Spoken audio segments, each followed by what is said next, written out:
Hello everybody, welcome back to another review on my channel. So for this week's video, we're going to be testing out the brand new Urban Decay Naked Ultraviolet palette. Now I haven't actually used a naked palette for like a crazy long time, so I thought now would be the best time to bring it back and try something new. Now as you can see, I've already created an eye look solely with the shadows in this palette, and I have a lot of things to say about it, I'm not gonna lie to you guys. So if you haven't already, make sure you subscribe to my channel as well as turn your notifications on to be told every time I post, as well as follow me on my socials. So if you want to see how I get on with this eyeshadow palette as well as what I thought about it, then make sure to keep on watching. So this is the new Urban Decay Ultraviolet Naked palette, and as you can see, it is absolutely stunning. Like, the packaging for this one is probably my favourite out of all of the ones they've brought out so far. So this palette actually retails for £48 in the UK and has 12 different shades within the palette, a combination of matte, metallic and also shimmer shades.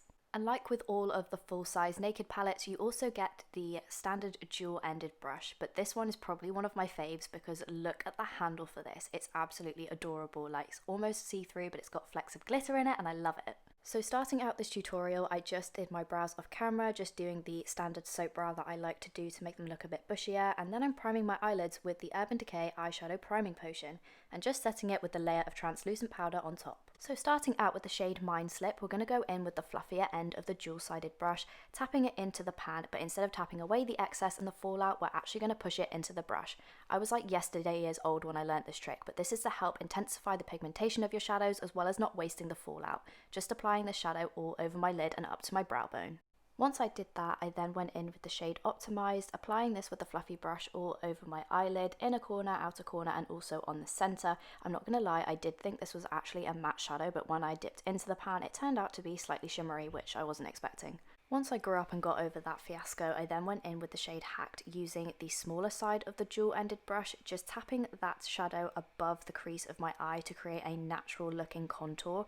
Just very lightly brushing that to the outer corner and down onto my lash line as well. One thing that I would like to mention to you guys is that there are very minimal matte shades within this palette, like there's actually only 2, which made it kind of difficult for me to think up of how I was going to do this look. But once I did that, I then went in with the fluffier side of the brush just to kind of diffuse that contour that I applied, and then I went back in with the smaller end of the brush just to kind of create a point onto the outer corner of my eye, just to blend everything together.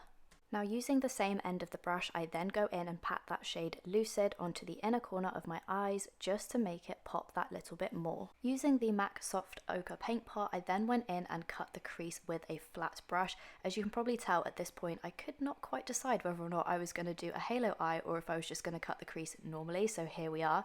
Also, I'm very aware that the lines are not even, but if I'm going to be honest, I was just trying to do this in the viewfinder, and even with my contacts in, I literally could not see. Now going in with what could be described as my favourite shadow in the palette, using that shade Warning, I'm then going in and tapping that onto the lower lash line and bringing it upwards. One thing that I will say to you guys, that it's better to swipe this product on your eye and like drag it across with the brush rather than pat it, because as you can see in this clip, it looks way more vibrant than when I was just doing it before. Next up is that shade Cyberpunk, just going in and basically doing the same thing that I did with that shade Warning, patting and dragging it onto the lid where I've applied concealer, bringing it up towards my brow bone and kind of stopping where the concealer line meets the matte shade that we applied earlier, just patting on a bit of extra product onto the lid as well as covering all of the places where I've applied concealer.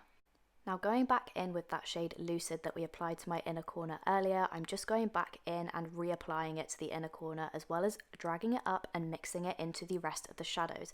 This wasn't my original plan, if I'm going to be honest, but once I started applying it onto my lid, I loved it so much that I kind of just kept going. There's literally like no rhyme or reason to what I'm doing. Just kind of looks like I'm mixing the excess of the product on my brush into the other shadows that are already on my lid. Now I'm not sure what shade I'm actually applying here. I think it's that shade Cyberpunk, just kind of like darkening the outer corner of my eye, even though it looks very blunt right now. And then I go in with that shade Purple Dust, just deepening the outer part of my eye even further.